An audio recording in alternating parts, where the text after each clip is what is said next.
Apa kabar semua? Baik, Selamat Lebaran. Mohon maaf lahir batin. sama-sama. Mohon maaf lahir batin. Kemana kalian lebarannya? Di rumah aja. Di rumah aja, Bu. Di rumah aja. Mm-mm. Nggak jalan-jalan kah kalian? Enggak, Ibu. Oke.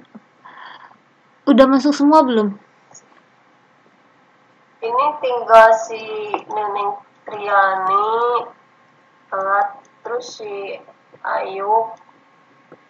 Oh, Ayub udah masuk nih, udah masuk. Bentar, satu lagi si Kusaini. Kusaini, ada nggak?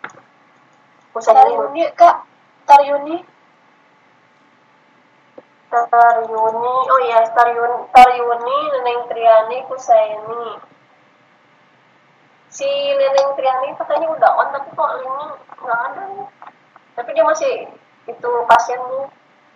Takutnya salah nih apa? Gimana nanti aku ikutin dulu deh. Cuman Taryuni yang belum ya?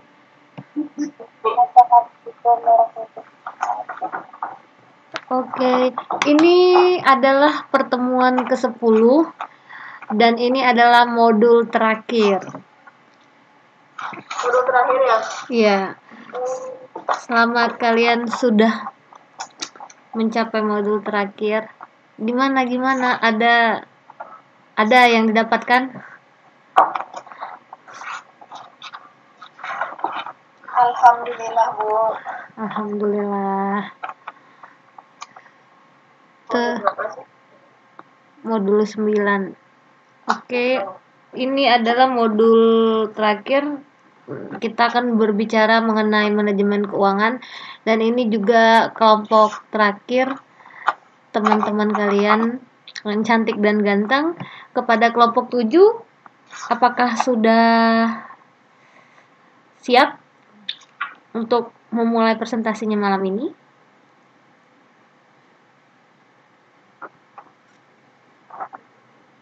Siap, Bu. Oke, kepada kelompok 7, waktu dan tempat saya persilahkan.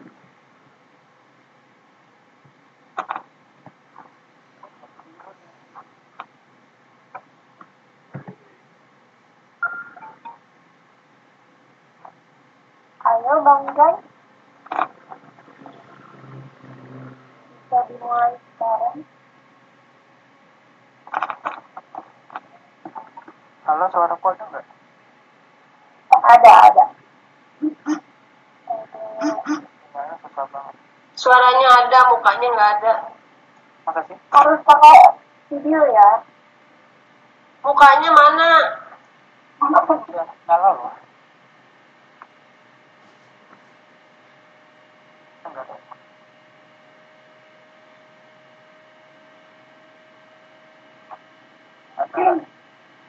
Belum muncul. What? Beneran nggak ada?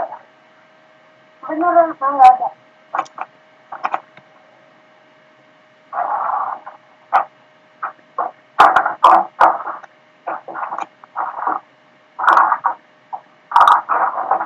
Bentar Bu, ini jaringannya agak susah.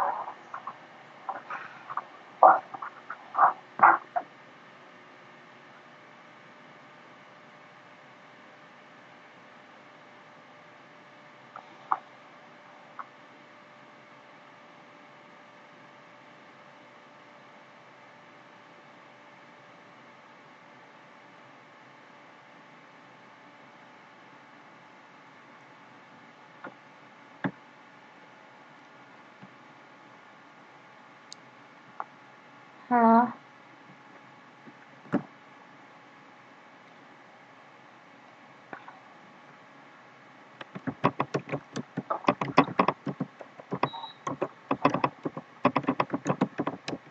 Absen udah komplit ya, Bu, masuk semua. Iya, terima kasih Nia.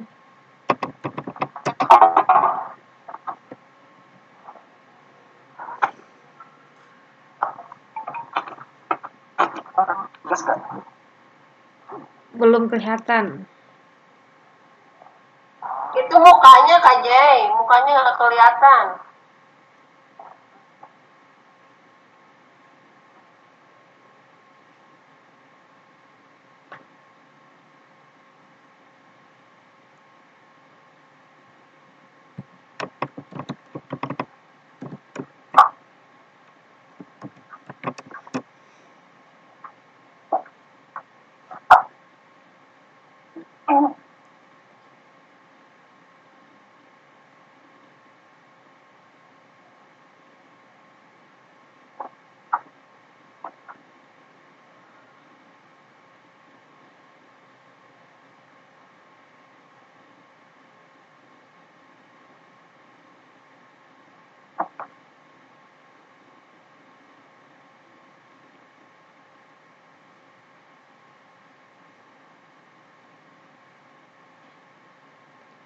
Halo?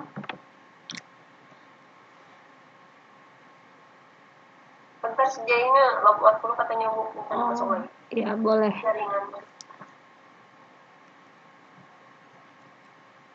Masak apa kalian? Jadinya untuk malam ini, di hari raya ini. Nggak masak Enggak masak. masak mie. Sedih banget, gak kemana-mana. Enggak masak. Udah nggak kemana-mana, udah nggak masak. Iya, udah gak kemana-mana, gak masak. Nontonin orang lebaran aja. Nonton aja. Iya, gak apa-apa Dewi, katanya gak on kamera. Gak apa-apa.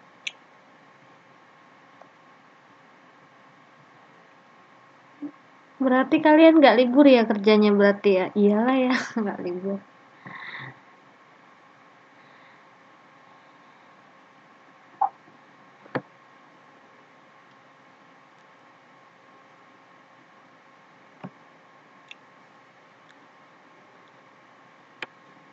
Ya mungkin sambil menunggu Jaini ada yang mau bernyanyi di malam takbiran ini.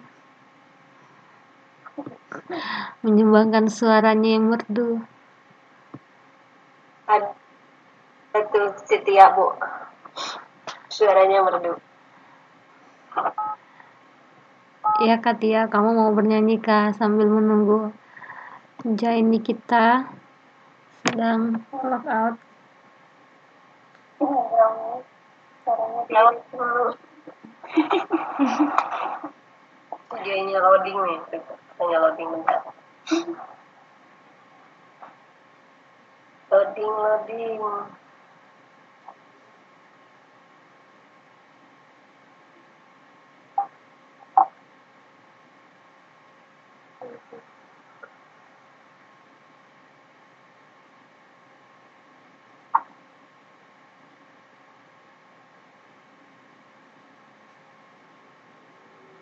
Mana ini?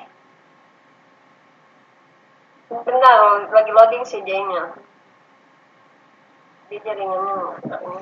Oke, sambil menunggu saya kasih kuis aja ya. Sip. Oke, jadi ini kuisnya. Bentar saya ambil dulu.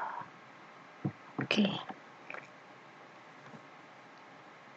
Kelihatan tidak? Kelihatan. Oke.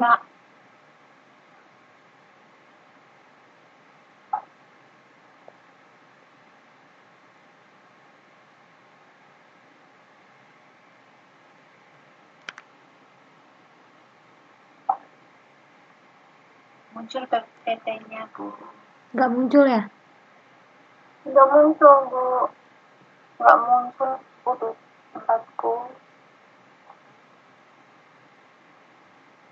Tempatku muncul. Itu ada kuis. Ya. Bentar ya saya. Kalian bisa pakai ini, pakai lihat di line. Saya kirim fotonya di ini. Muncul. Di grup.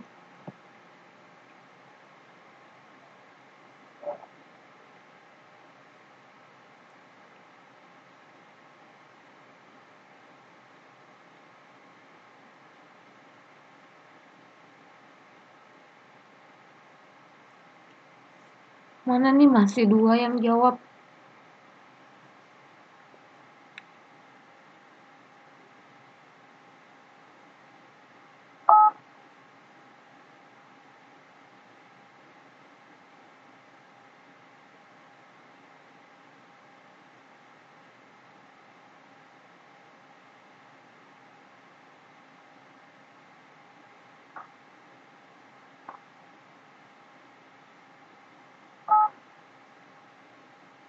B.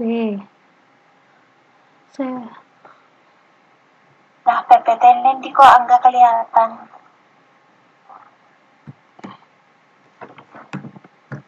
Bukan PPT ini lagi kuis. Iya mungkin Kelihatan memang nggak? kalau lihat dari HP mungkin ada beberapa HP yang nggak kompatibel kali ya. Iya Bu, kalau di handphone nggak kelihatan, kalau di laptop kelihatan kok. Iya, ada beberapa handphone mungkin nggak kompatibel. Tapi saya ada kirim soalnya di apa? Di Line.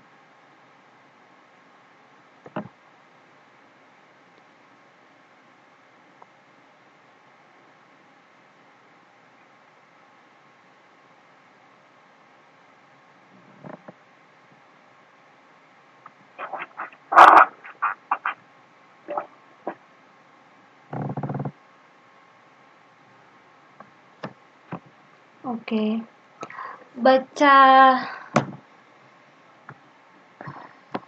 Baca bentar saya tutup dulu. Itu Kak Jay udah. Nah, kita deh. Udah ya, kita bahas ini. Baca Fitri. Fitri nggak kelihatan ya kuisnya ya?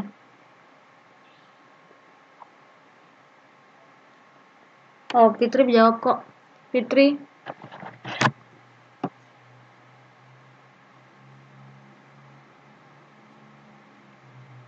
Mana Fitri?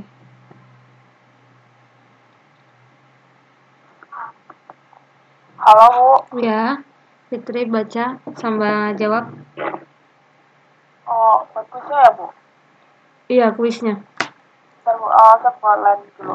Dengan alasan tertentu suatu negara atau bisnis mengambil tindakan dengan menjual produk pada harga yang lebih rendah daripada biaya untuk menghasilkan produk tersebut, tindakan demikian disebut. Oh, saya milih D Bu Tampi. Oke. Ada jawaban yang lain nggak? Maksudnya? Nggak, maksudnya ada nggak teman-teman yang beda gitu? Ada nggak yang beda? Yang damping. Ah, ya, dampingnya. Berarti kalian ingat, ini rasanya modul 2 kalau nggak salah ya. Modul 2. Modul-modul awal gitu. Oke, Jaini sudah masuk? Sudah ya? Jenny, apakah kamu sudah bisa memulai presentasi?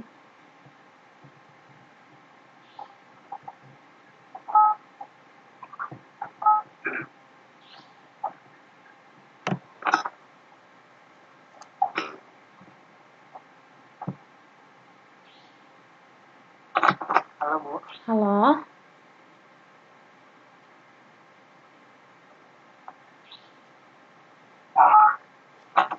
Ya, kameraku ada nggak? Nggak ada, mungkin memang nggak bisa. Kalian Ya udah kelihatan? kalau nggak bisa nggak Iya, apa-apa Kak Jay. udah nggak apa-apa aja kalau nggak bisa. Mm-mm.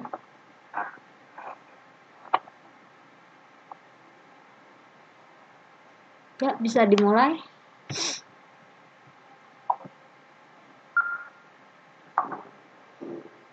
Hmm.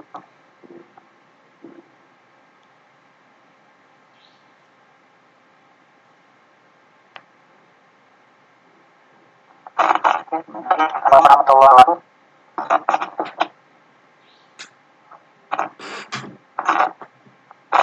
Baik, terima kasih untuk Ibu Res Deborah.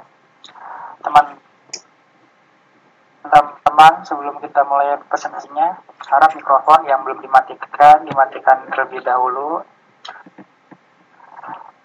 Dan sebelum memulai, sebaiknya kita berdoa dulu dan anak temannya masing-masing. Berdoa doa dipersilakan.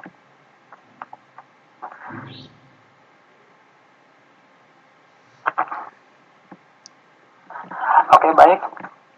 Bismillahirrahmanirrahim. Halo teman-teman, perkenalkan kami dari kelompok 9 yang beranggotakan saya Jaini, didampingi oleh dua rekan saya yang cantik jelita dan tidak sombong, ada Kak Dewi Mayansari dan Tia Astuti. Baik, di sini kami akan mempresentasikan tentang mengelola sumber keuangan dan laporan keuangan. Oke, kita langsung lanjut aja. Boleh lanjut, Bu?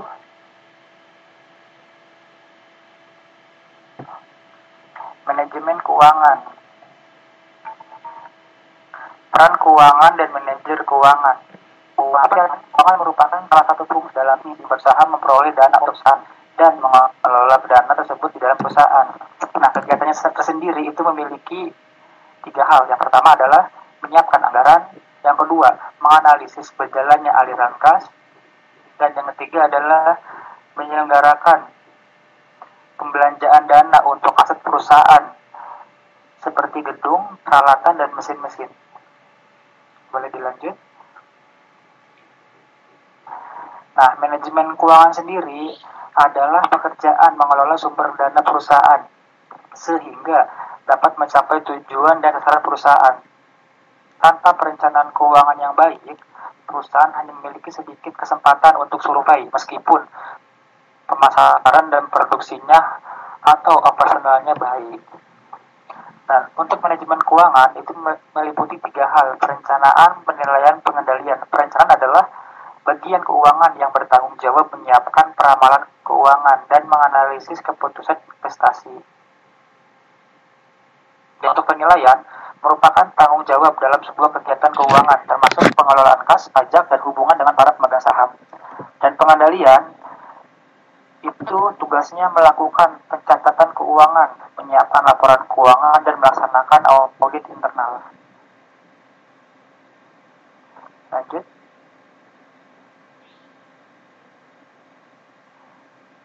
Laporan keuangan. Di sini ada sistem perbankan di Indonesia. Pada tahun 1828, Gereja Pasibank didirikan oleh pemerintah Hindia Belanda sebagai tempat mencetak dan mengedarkan uang. Pada tahun 1953, Undang-Undang Pokok Bank Indonesia menetapkan pendirian Bank Indonesia untuk menggantikan fungsi Gereja Pasibank sebagai bank sentral dengan ketiga tugas utama, yaitu di perbankan dan sistem pembayaran. Nah, pada tahun 1968 terbitkanlah Undang-Undang Bank Sentral yang mengatur kedudukan dan tugas Bank Indonesia sebagai bank sentral yang terpisah dari bank-bank lain dalam melakukan fungsi komersial, juga bertugas membantu pemerintah sebagai agen pembangunan yang mendorong kelancaran produksi dan pembangunan serta memperluas kesempatan kerja untuk meningkatkan taraf hidup rakyat Indonesia. Ketika tahun 1999, Bank Indonesia atau dulunya disebut sebagai Gereja Pasibank, Bank Indonesia mempunyai tujuan mencapai dan memelihara kestabilan nilai rupiah. Kestabilan nilai rupiah ini mengandung 2 aspek. Yang pertama adalah kestabilan nilai mata uang terhadap barang dan jasa, dan yang kedua adalah kestabilan terhadap mata uang negara lain, tercantum dalam Undang-Undang Nomor 3 Tahun 2004 Pasal 7 tentang Bank Indonesia. Boleh lanjut, Bu? Halo? Boleh dilanjut? Sudah dilanjut. Mungkin jaringan.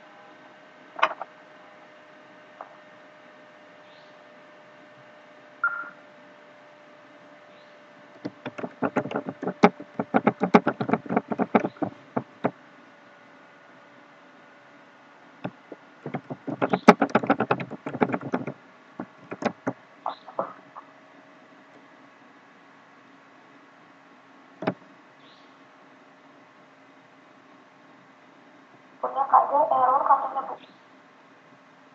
Oh, mungkin bisa dilanjut sama Dewi kalau bisa kelihatan. Ya udah, saya lanjut jelaskan ya Bu ya. Iya.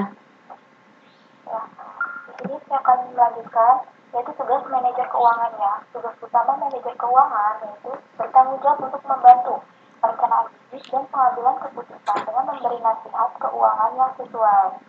Seorang manajer keuangan dalam suatu perusahaan harus mengetahui dengan baik bagaimana tugas dan tanggung jawabnya untuk mencapai tujuan perusahaannya. Kemudian berbagai tugas dan tanggung jawab manajer keuangan juga tidak lepas dari pembuatan laporan keuangan yang baik. Next, yaitu akuntansi dan laporan keuangan. Akuntansi yaitu merupakan laporan, pengklasifikasian, rangkuman, dan interpretasi kegiatan dan transaksi keuangan untuk memberikan laporan kepada manajemen dan pihak-pihak lain yang terkait dengan informasi tersebut untuk membuat keputusan yang paling tepat. Tujuan akuntansi yaitu untuk membantu manajer dalam mengevaluasi kondisi keuangan dan kinerja operasi perusahaan sehingga perusahaan dapat membuat keputusan yang dapat diinformasikan dengan baik. Selain itu, laporan yang dapat diinformasikan selain itu laporan keuangan yang baik dapat membantu membuat keputusan bagi pemilik, pemasok, kreditor, investor, dan juga pemerintah.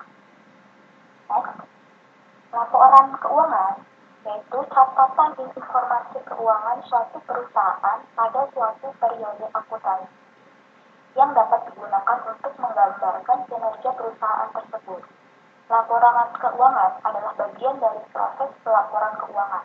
Laporan keuangan yang lengkap biasanya meliputi neraca, yaitu laporan laba rugi komprehensif, laporan perusahaan ekuitas, laporan perubahan posisi keuangan yang dapat disajikan berupa laporan arus kas atau laporan arus dana, catatan dan laporan lain serta materi penjelasan yang merupakan bagian integral dari laporan keuangan.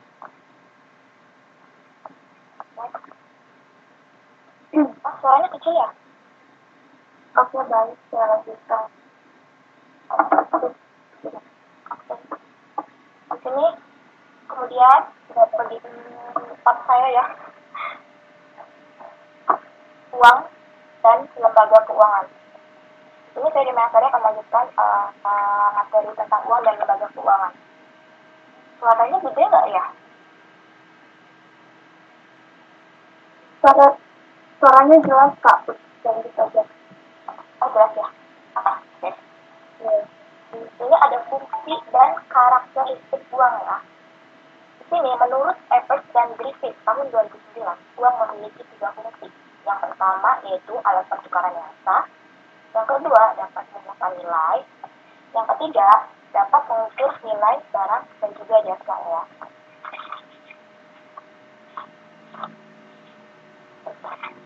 Apa sih yang maksudnya alat pertukaran yang sah itu? Nah, fungsi dari uang itu adalah alat pertukaran yang sah ya. Kalau misalkan dulu itu kan manusia untuk melakukan transaksi itu kan barter ya. Jadi antara barang dan barang, jasa dan jasa, barang dan jasa, atau jasa dan barang. Ketika sekarang ada uang, itu uang bisa menjadikan pertukaran yang sah. Jadi bukan hanya barang dan barang, tetapi uang bisa ditukarkan dengan barang, uang bisa ditukarkan dengan jasa. Yang kemudian kedua dapat menyimpan nilai. Senilai ya. Jadi dia bisa menyimpan nilai. Contohnya itu kayak dengan kan. Nah, kita punya nilai karena uang itu ada nilainya. Berapa sih? Ya tergantung uangnya itu ya. Ada 5.000, mungkin 10.000, 20.000, 100.000 dan seterusnya. Kemudian fungsi yang ketiga dapat mengukur nilai barang dan jasa. Nah, uang juga bisa mengukur nilai dan barang dan jasa ya, karena uang mempunyai nilai. Kemudian di sini ada fungsi umum dari uang. Yang pertama yaitu perantara dalam tukar menukar. Yang kedua, unit penghitung atau penjual. Yang ketiga, penyimpan nilai sementara. Fungsi umum uang yang pertama itu perantara dalam tukar menukar itu maksudnya uang itu memfasilitasi transaksi dalam perekonomian dan mengurangi permasalahan dalam sistem barter ya. Nah, seperti yang tadi pertama saya jelaskan itu kan karena sistemnya dulu itu kan barter ya. Jadi sistemnya pertukar ada uang itu bisa menjadi transaksi perekonomian dan bisa mengurangi permasalahan dalam sistem barter. Yang kedua, unit penghitung atau penjelas. Apa sih ini unit penghitung atau penjelas? Yaitu merupakan standar penghitungan untuk mengukur nilai barang dan juga jasa. Yang ketiga, penyimpan nilai sementara, yaitu sebagai metode untuk mengakumulasikan kekayaan atau yang dibutuhkan untuk melakukan pembelian. Nah, uang juga mempunyai likuiditas yang memudahkan dan mempercepat orang melakukan transaksi ya. Jika melihat kembali kita ke masa lalu atau ketika perekonomian belum mengenal uang, maka pemenuhan kebutuhan suatu produk kan dilakukan dengan barter ya, yaitu pertukaran barang.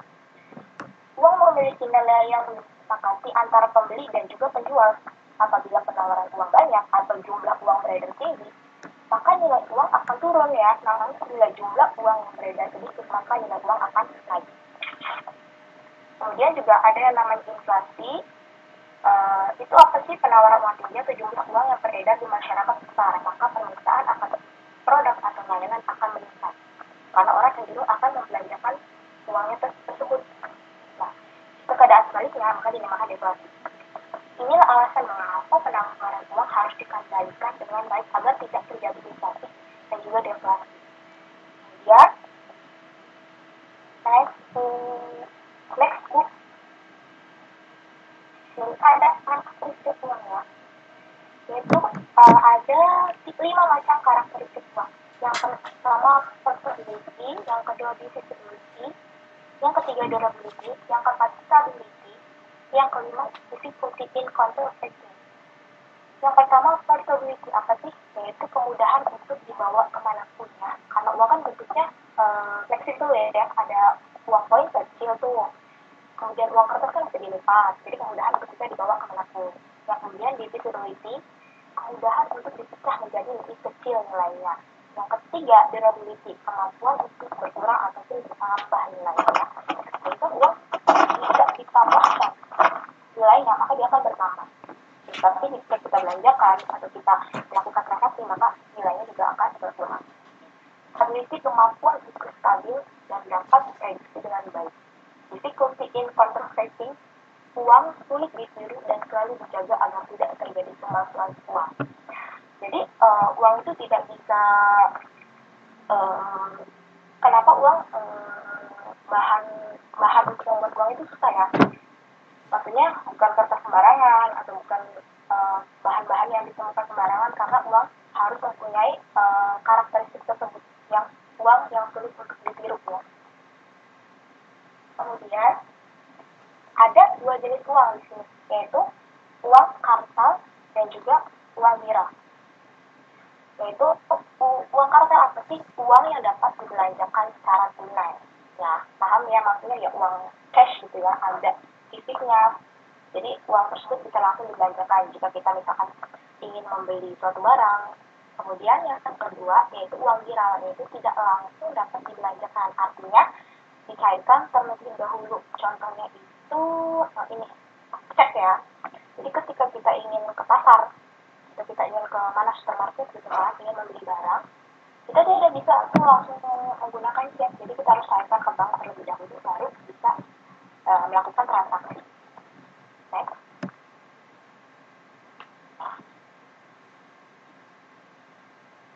Di sini ada pengendalian penawaran uang. Cara yang ditempuh oleh pemerintah ya untuk pengendalian penawaran uang ada 4. Yang pertama, persyaratan penyimpanan atau cadangan reserve requirement. Yang kedua, pemerintah mengadakan operasi pasar terbuka dengan menjual atau membeli obligasi. Yang ketiga, mengelola suku bunga. Yang keempat, memiliki bank sentral. Apa sih maksudnya persyaratan penyimpanan atau cadangan ya? Yaitu untuk presentasi banyaknya cadangan yang ada di kantong komersial dengan persyaratan dinaikkan, maka jumlah uang yang beredar menurun. Sehingga hanya sedikit uang yang dapat dibelanjakan masyarakat. Dalam jangka panjang, kondisi ini menyebabkan perekonomian melemah. Sementara itu, apabila persyaratan diturunkan, maka jumlah uang yang beredar di masyarakat cenderung meningkat belanjaannya, sehingga perekonomian akan bangkit. Kemudian yang kedua, pemerintah mengadakan operasi pasar terbuka dan menjual atau membeli obligasi. Hasilnya apa sih? Yaitu mengurangi banyaknya uang yang beredar. Pemerintah menjual obligasinya kepada masyarakat, sehingga uang yang dapat digunakan untuk membeli barang atau jasa itu digunakan masyarakat untuk membeli obligasi tersebut. Namun demikian, pemerintah akan membeli obligasi dari individu, organisasi, atau korporasi, tidak akan menaikkan jumlah uang yang beredar sehingga perekonomian dapat menurun. Yang ketiga, mengelola dana negara. Ini merupakan bank sentral dari disebut sebagai bank ngembang ya, sehingga bank-bank komersial dapat meminjam uang dari bank sentral tersebut. Tingkat suku bunga merupakan tingkat suku bunga yang ditetapkan bank sentral atas pinjaman bank komersial.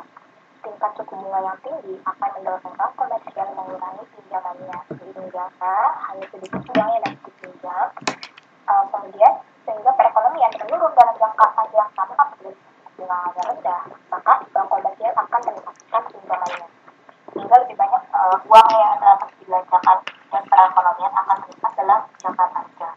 Dan juga memiliki bank sentral. Next,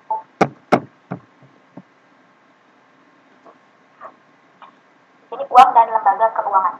Bank dan lembaga keuangan selain bank. Bank dan lembaga keuangan merupakan salah satu pelaku terpenting dalam perekonomian sebuah negara. Peran bank dan lembaga keuangan yaitu mediasi antara pihak yang memiliki dana dan yang membutuhkan dana. Nah, di sini ada sebuah pertanyaan ya. Apa itu bank? Yaitu lembaga keuangan yang berfungsi menghimpun dana dari masyarakat dalam bentuk simpanan, menurunkan dana tersebut kepada masyarakat dalam bentuk pinjaman. Next.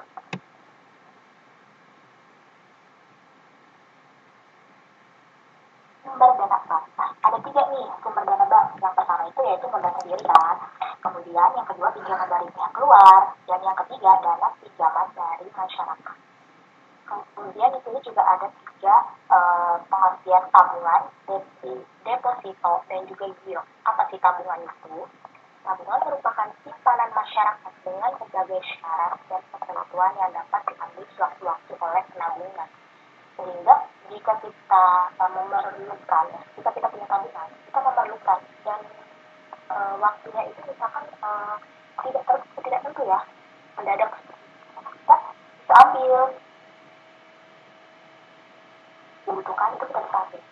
Yang kedua, deposito, simpanan yang penarikannya hanya dapat dilakukan pada waktu-waktu tertentu berdasarkan kesepakatan antara penyimpanan dan bank. Jadi untuk deposito ini tidak seperti tabungan yang bisa diambil kapanpun ya. Deposito ini punya perjanjian, jadi antara yang menyimpan dan juga pihak banknya.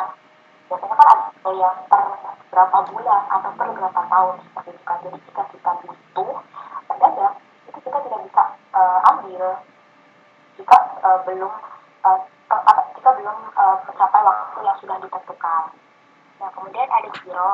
Giro itu simpanan yang penarikannya dapat dilakukan setiap saat dengan cek, bilet giro, surat perintah membayar lain, atau dengan pemindah uang. Next. Di sini ada 4 jenis bank di Indonesia. Yang pertama yaitu bank sentral, yang kedua bank umum, ketiga bank terkreditan, dan yang keempat bank syariah. Apa sih bank sentral itu? Bank sentral bertugas menjaga kestabilan nilai mata uang suatu negara dan mempunyai tugas menetapkan dan melaksanakan kebijakan moneter, mengatur dan menjaga kelancaran sistem devisa, serta mengatur dan mengawasi bank. Bank sentral mempunyai fungsi dan peran yang strategis ya dalam mendukung perkembangan perekonomian suatu negara. Tugas umum bank sentral itu yaitu perumusan dan pelaksanaan kebijakan moneter, pengaturan dan pengawasan perbankan, dan pengaturan dan juga pelaksanaan sistem pembayaran. Bank kedua yaitu bank umum, bank yang melayani masyarakat. Bank umum atau komersial merupakan lembaga perantara keuangan yang berfungsi mengumpulkan dana dari deposan, yaitu deposan apa sih, penyimpan uang di bank secara deposito ya, dengan menerbitkan kewajiban dan mengalokasikannya ke pihak debitur sehingga menjadi aset bank. Yang ketiga, bank perkreditan, bank yang khusus melayani masyarakat dengan sistem syariah. Yang keempat, bank yang beroperasi dengan prinsip syariah aturan perjanjian berdasarkan hukum Islam. Karakteristiknya beroperasi berdasarkan prinsip bagi hasil. Next.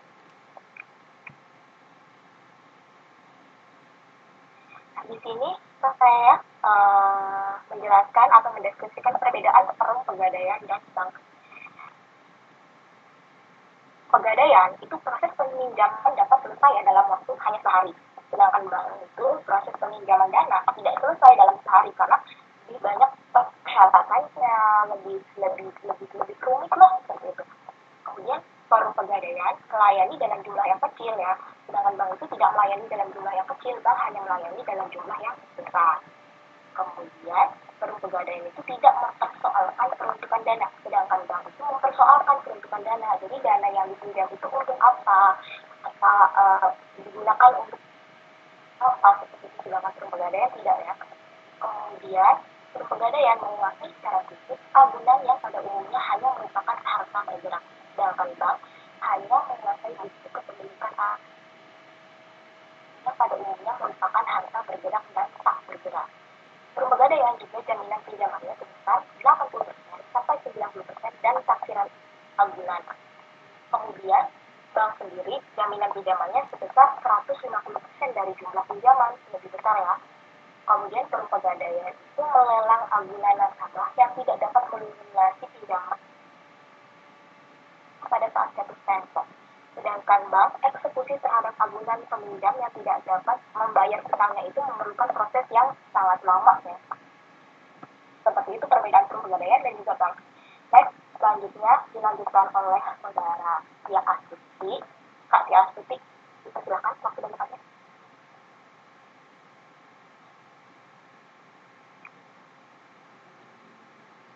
Kak Tia.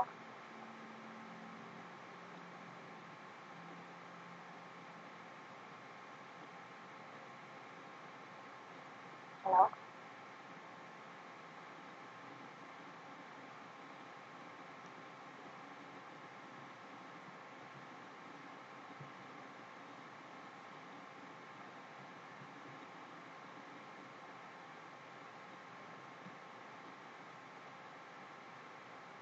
Halo. Rokok ada nggak ya?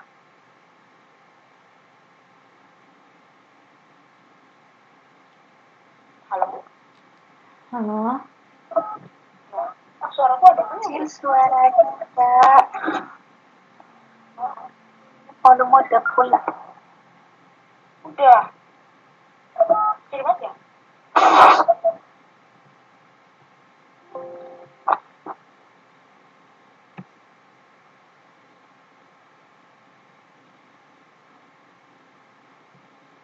Ya, silakan dilanjutkan. Ya.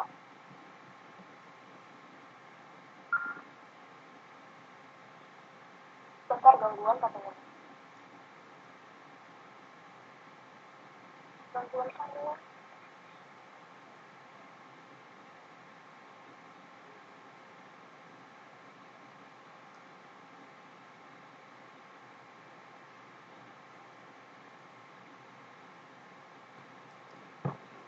Oke ya, maaf. Dan itu ada dua.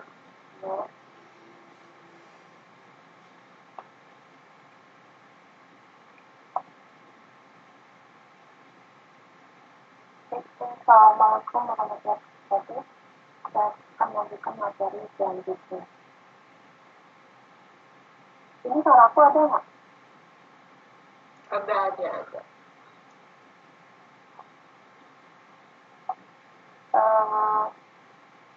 Materi selanjutnya adalah sistem perbankan di Indonesia.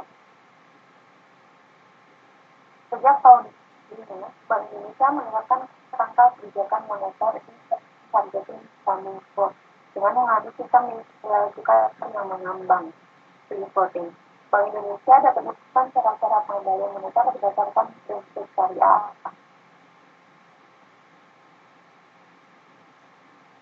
Bank Indonesia yang diberi oleh 3 pilar yang merupakan 3 bidang tugasnya.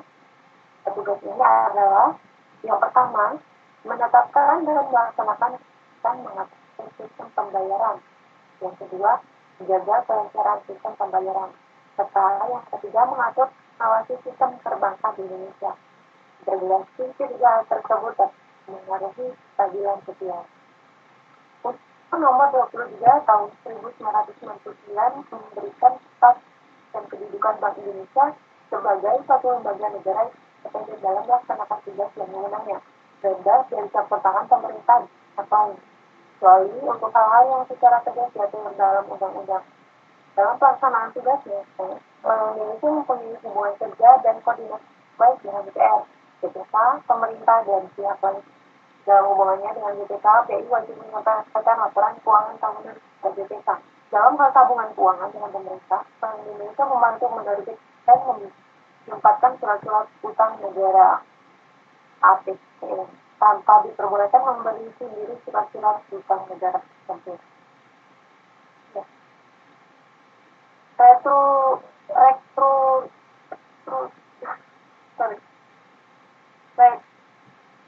Restrukturisasi perbankan dilakukan melalui upaya pemulihan kepercayaan masyarakat. Program rekapitulasi, restrukturisasi dan penyempurnaan ketentuan perbankan dan meningkatkan fungsi pengawasan bank untuk menjaga stabilitas publik, mendukung pengaturan dan pengelolaan akan perencanaan sistem pembayaran nasional. Indonesia ada lembaga yang mengatur dan menjaga kelancaran SDM. Sebagai otoritas moneter, Bank Sentral berhak menetapkan dan memperlakukan SDM. Selain itu, Bank Indonesia juga memiliki kewenangan memberikan dan perizinan serta melakukan pengawasan oversight atas SDM. Dari pencarian SDM yang bersifat penting secara sistem pemandang perlu menyiapkan sistem settlement antar bank melalui infrastruktur BI yaitu triangular settlement yang disingkat dengan BIRTDS. Agar pasangan tugas Bank Indonesia benar-benar terfokus secara serta agar efektivitas pengendalian moneter tidak terganggu, pemberian kredit kepada pemerintah dengan mengatasi titik tinggi selama ini dilakukan oleh Bank Indonesia berdasarkan undang-undang yang lama, tidak dapat lagi dilakukan oleh Bank Indonesia. Kebutuhan uang rupiah di setiap kantor Bank Indonesia didasarkan pada jumlah persediaan, keperluan pembayaran, penukaran dan penggantian uang selama jangka waktu tertentu. Untuk mendukung keberhasilan tugas dengan Bank Indonesia bersama dengan berkoordinasi dengan berbagai lembaga negara dan isu masyarakat lainnya. Beberapa kerjasama ini dituangkan dalam MOU keputusan bersama SKB serta perjanjian-perjanjian yang ditujukan menciptakan sinergi dan kejelasan pembagian antara lembaga serta mendorong penegakan hukum yang lebih efektif. Untuk mencapai sasaran akhir kebijakan moneter, Indonesia mendapatkan kerangka kebijakan moneter melalui pengendalian suku bunga. Target suku bunga kebijakan moneter dicerminkan oleh penetapan suku bunga kebijakan BI. Sejak 9 Juli 2008, BI menggunakan suku bunga pasar uang antara bank PUAB 1 overnight sebagai sasaran nasional kebijakan moneter agar pergerakan suku bunga PUAB tidak terlalu melebar dari anspornya bergiret.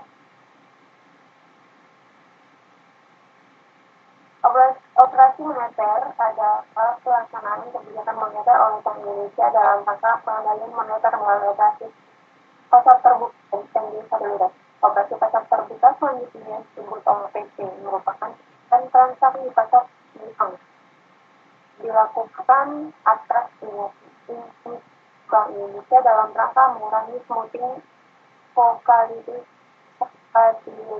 suku bunga PUAB. Sementara instrumen stabilisasi rilis merupakan pendirian dana rupiah, lending facility, di Bank Indonesia kepada bank dan penempatan rupiah deposit konsumsi oleh Bank Indonesia dalam bentuk koridor suku bunga di BWD. Ada beberapa penjelasan tentang OPT, yaitu dilakukan atas inisiatif Indonesia, sementara stabilisasi itu dilakukan atas inisiatif bank.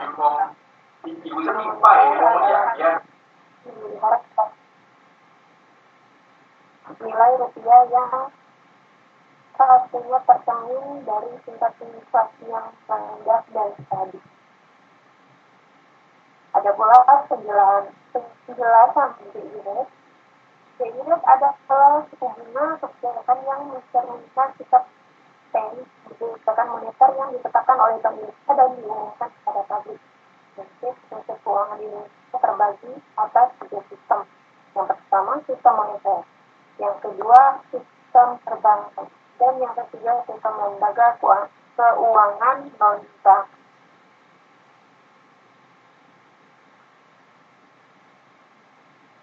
Departemen Keuangan dan Bank Indonesia bertindak sebagai otoritas moneter yang fungsi 1. Mengeluarkan uang kertas dan uang logam, 2. Menciptakan uang privat, yang ketiga mengawasi sistem moneter, dan yang keempat mengelola cadangan devisa. Menurut Undang-Undang Nomor 7 Tahun 1992, sistem perbankan Indonesia adalah 1. Bank umum yang terbagi dalam bank pemerintah pusat, bank pemerintah daerah, bank sentral nasional, dan juga bank asing, juga bank campuran. Yang kedua, bank perbankan rakyat yang terbagi atas Rapako 88 dan DPR Rapako 88. Yang ketiga, bank bagian hasil yang dibagi atas bank umum dan bank perkreditan rakyat. Undang-Undang Pokok Perbankan Nomor 7 Tahun 1990 dan ditegaskan dalam Undang-Undang Republik Indonesia Nomor 10 Tahun 1998, jenis perbankan terdiri dari bank umum dan bank perkreditan rakyat. Selanjutnya, materi B, perbankan dan layanan internasional. Perbankan internasional perusahaan dan khususnya di negara-negara lain dengan menyediakan 3 layanan. Yang pertama, catatan kredit atau letter of credit. Yang kedua, penagihan bank atau banker acceptance. Yang ketiga, penukaran uang atau money exchange.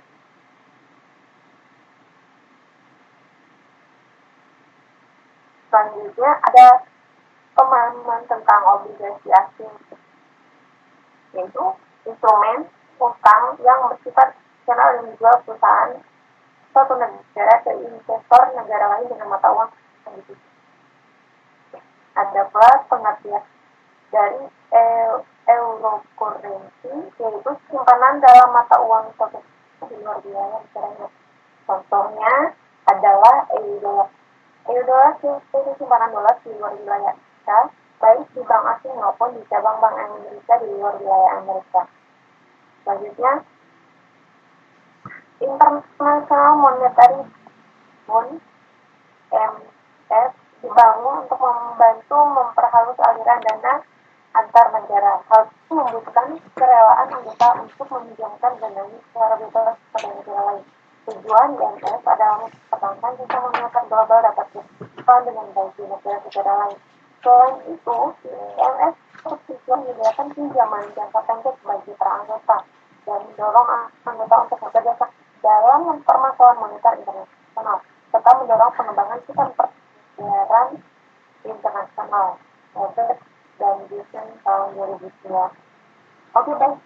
Sekian materi yang saya sampaikan, dan sebelumnya yang teman-teman saya sudah sampaikan, apabila terdapat kesalahan pembacaan, kesalahan ucapan atau kesalahan yang lainnya, kami mohon maaf. Dan saya mewakili teman-teman semua, kelompok saya ucapkan terima kasih.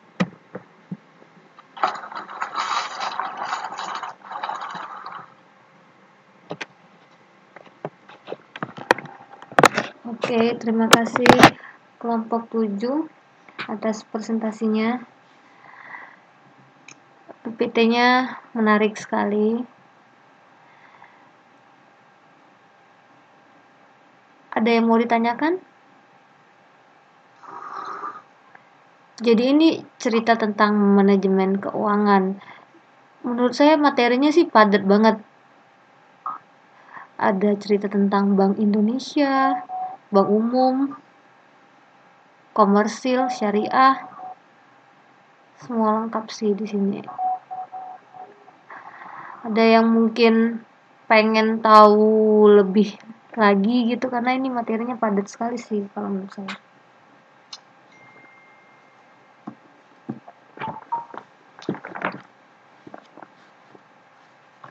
Nggak ada yang bertanya ya? Assalamualaikum warahmatullahi wabarakatuh. Waalaikumsalam. Saya Suci ingin bertanya sama kelompok yang berpresentasi. Pertanyaannya itu kan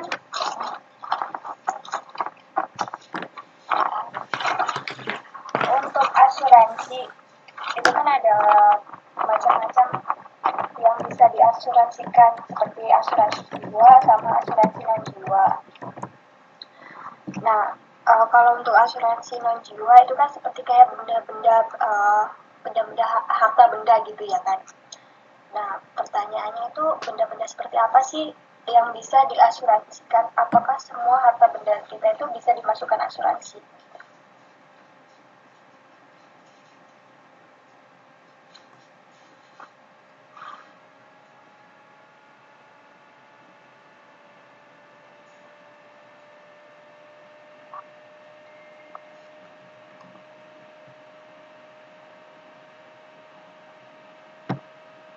Oke, terima kasih pertanyaannya.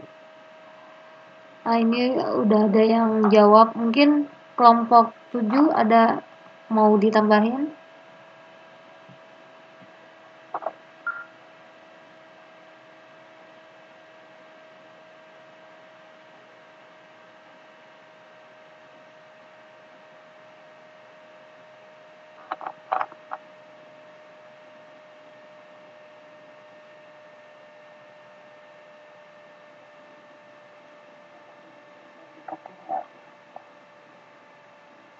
Apanya? Pertanyaannya. Kayaknya ini sinyalku susah banget nih, mau masuk malah keluar lagi. Pertanyaannya ini ya, supaya bisa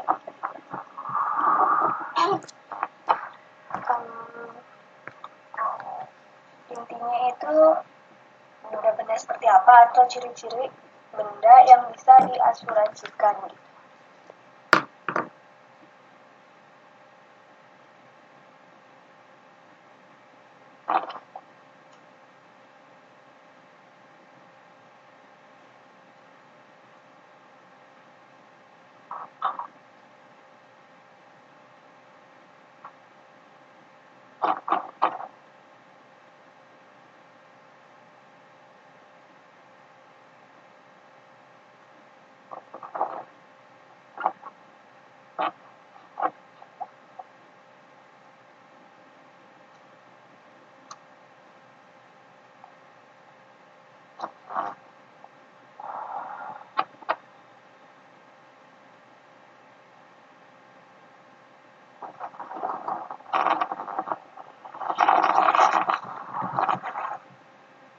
Katanya kan dia coba nongol dulu, ini sinyalku susah banget.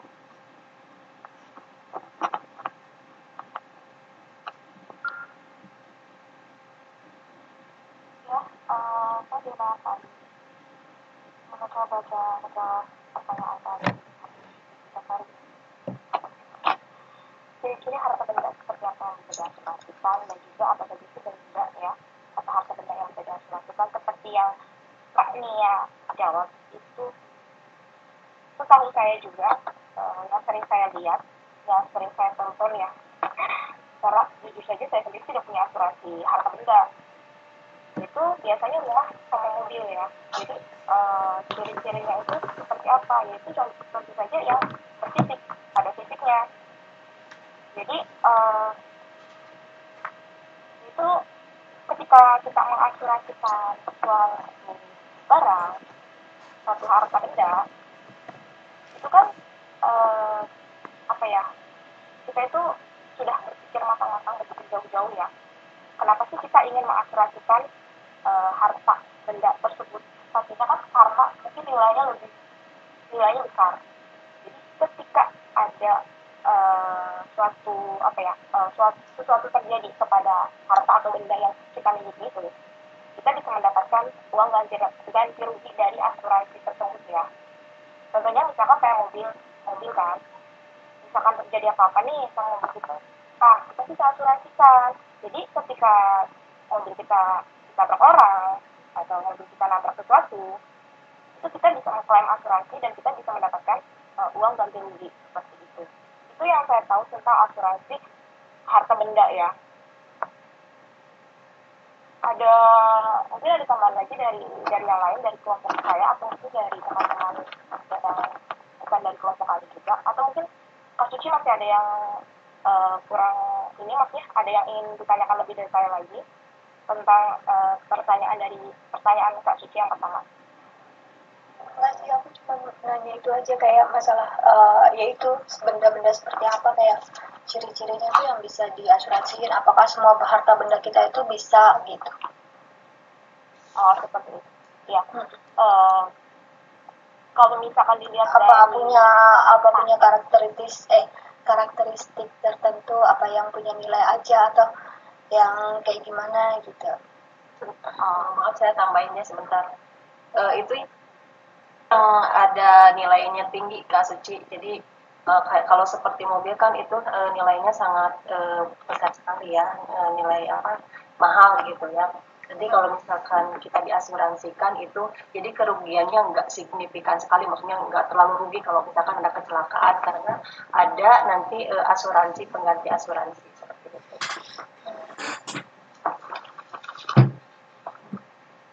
Ya, terima kasih.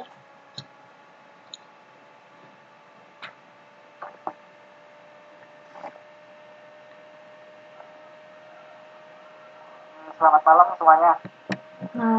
Saya mau nanya deh soal asuransi itu tadi kan, berarti karakteristiknya itu yang seperti apa? Soalnya kan nggak cuma benda aja tuh yang bisa diasuransikan gitu. Kalau saya kan suka nonton bola gitu ya.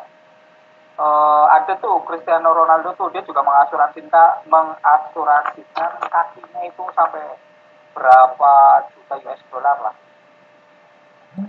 Makanya saya pengen tahu sebenarnya itu karakteristiknya itu yang seperti apa sih, yang bagaimana gitu. Soalnya saya sangat menarik ya di masalah asuransi ini, kok Cristiano Ronaldo itu bisa nyampe mengasuransikan kakinya nyampe berapa juta US dollar. Terus juga ada penyanyi kok kayak Lady Gaga juga, dia juga mengasuransikan tenggorokannya atau apanya itu juga sama seperti itu.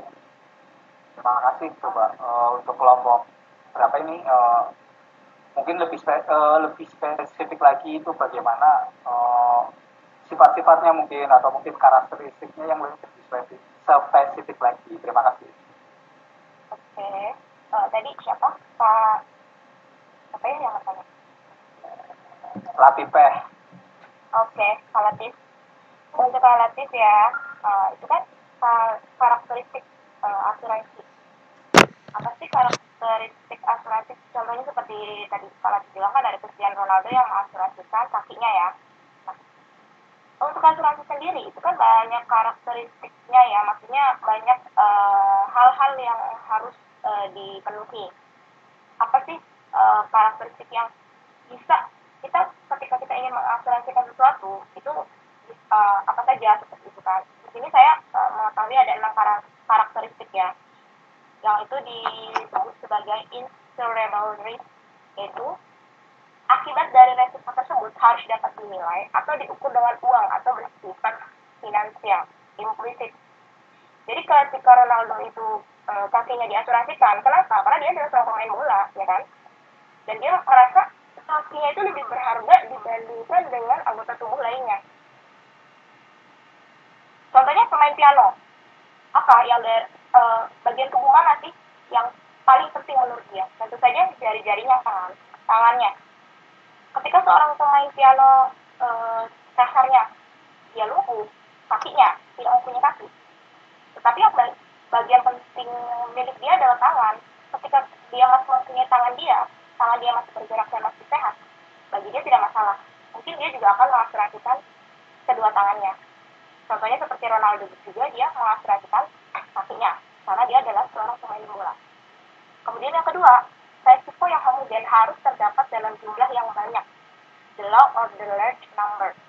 Yang ketiga, resiko tersebut harus terjadi secara kebetulan dan tidak disengaja ya. Jadi ketika kita ingin, ketika bagian tubuh kita diasuransikan, ketika ada sesuatu di bagian tubuh kita, itu kecelakaannya tentu saja harus tidak disengaja ya. Jangan disengaja karena kita ingin mencairkan dana asuransi tersebut. Karena banyak ya kasus-kasus seperti itu. Saya sering nonton kasus-kasus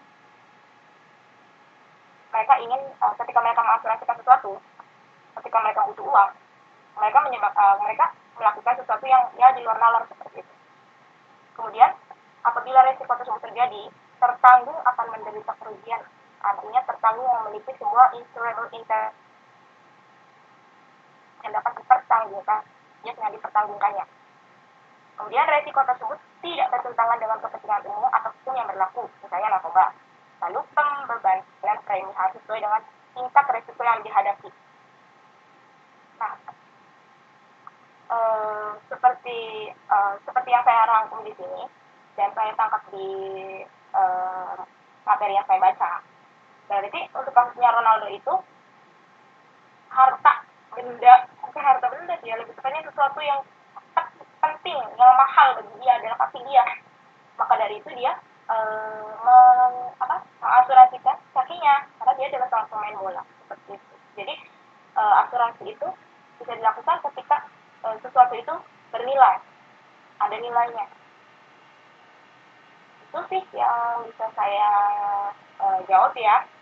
Mungkin kalau kurang puas dengan jawaban saya, bisa teman-teman tambahkan dari kelompok saya maupun dari teman-teman yang lain, atau mungkin dari Bu Dewi mungkin ada yang bisa ditambahkan. Kalau misalkan jawaban saya kurang tepat atau kurang tepat, terima kasih. Ayo, ya Dewi, jawabannya bagus sekali.